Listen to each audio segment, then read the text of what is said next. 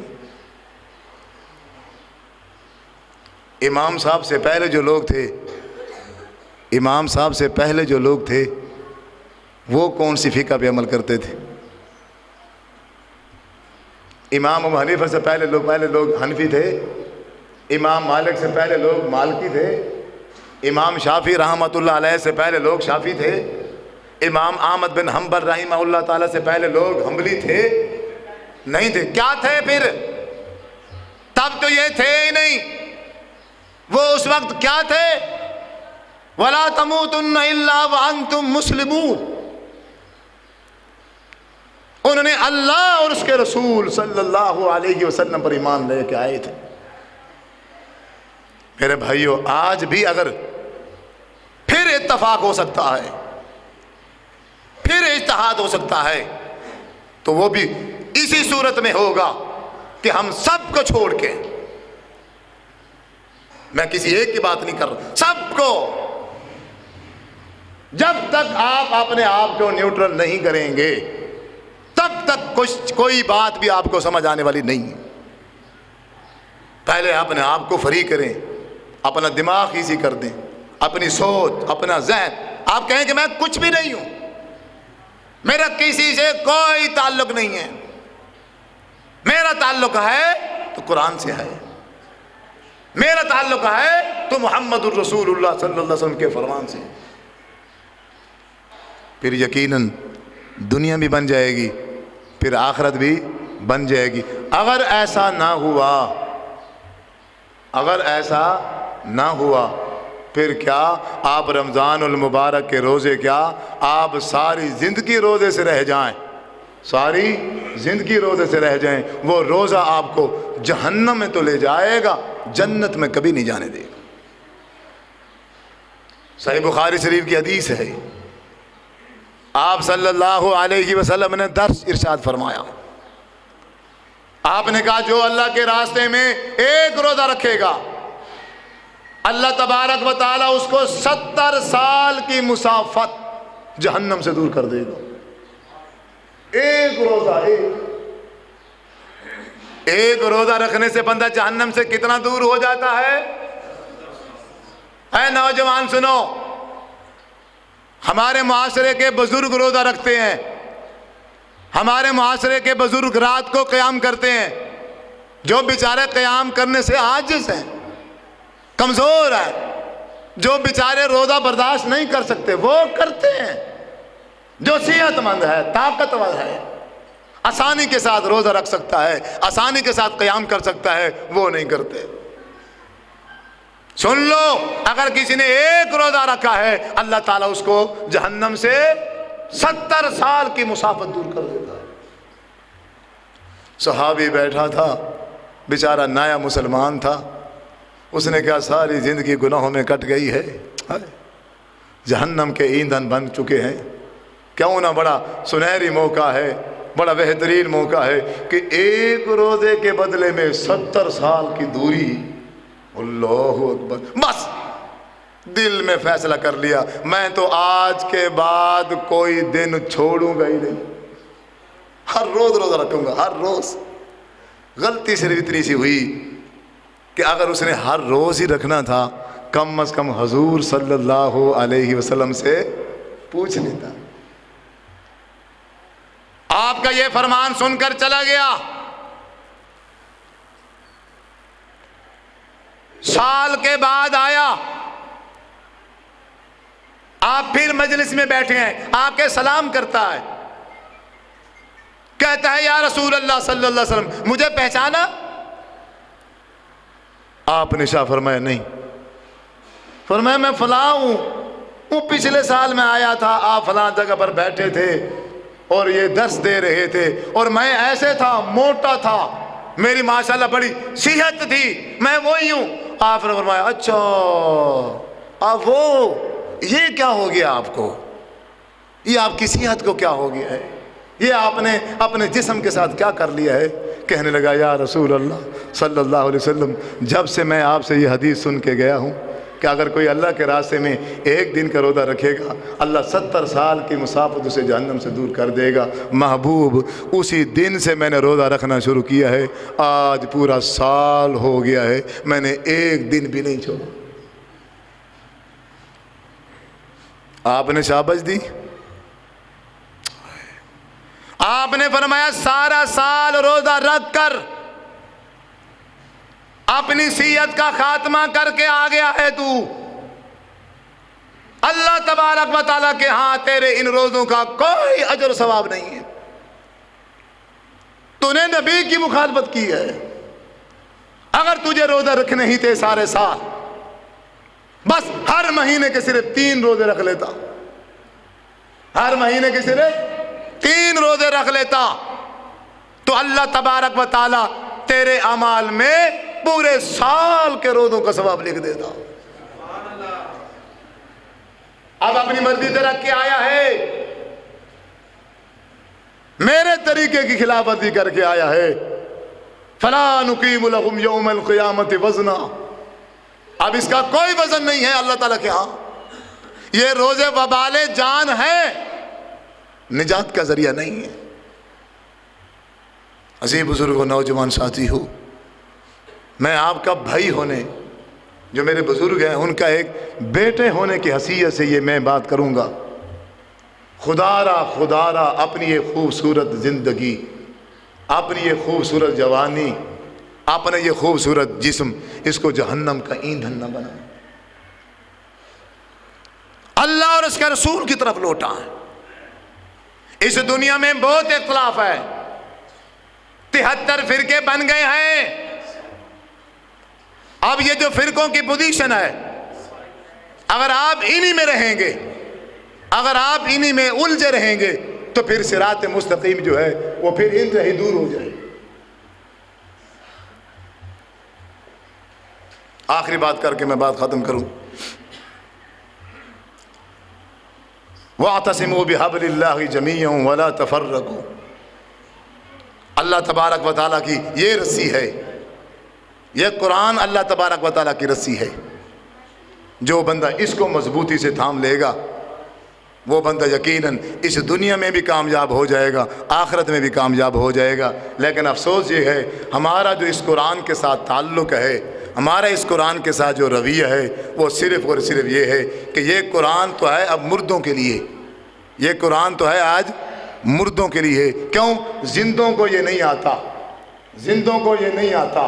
اگر کسی کو آتا بھی ہے تو اس قرآن مجید کے جو کالے الفاظ ہیں بس یہی رٹے ہوئے ہیں، ان کا ترجمہ نہیں آتا، اس کا مفہوم نہیں آتا۔